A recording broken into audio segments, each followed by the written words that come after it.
Welcome to stage 12 of La Vuelta. This is the big one, a Sunday afternoon slog up the fearsome Alto de Angliru, considered by many the toughest climb in professional cycling.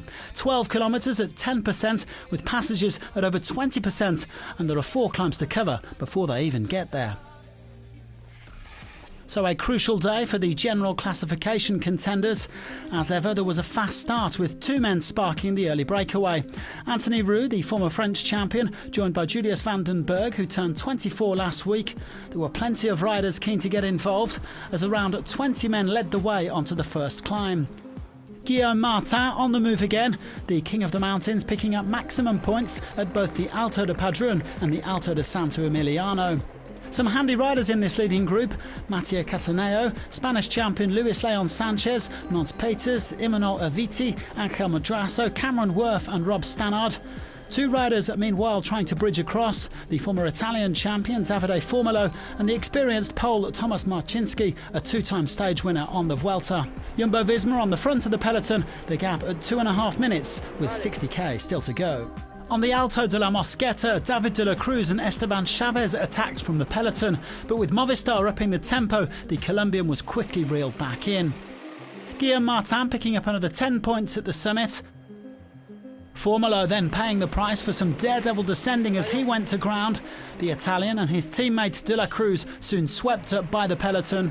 The Movistar-led pack rapidly closing on the remaining escapees. They only had 30 seconds or so at the foot of the penultimate climb, the Alto del Cordal.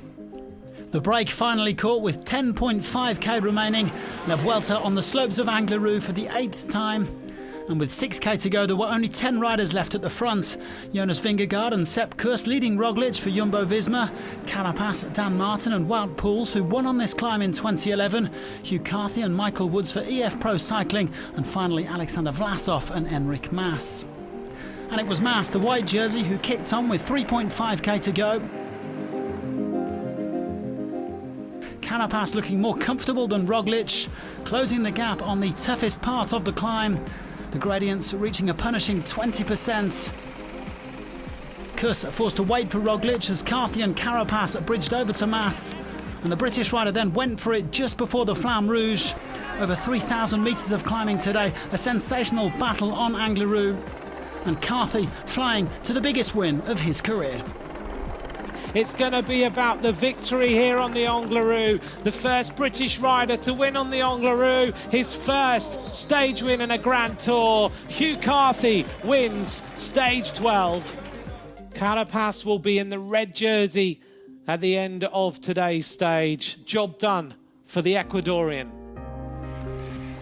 Carthy taking the biggest victory of his career on the iconic Angliru, having already won the Vuelta at Asturias in this region in 2016.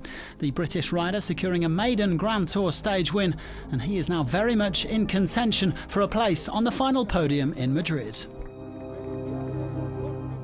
It's a dream come true to win any race, any professional race is a dream come true, but to win in a Grand Tour on a mythical climb, it doesn't get any better than that. It's hard to put into words. I think for the public, it's everything they want. A close race going into the time trial, and I think everything's to play for.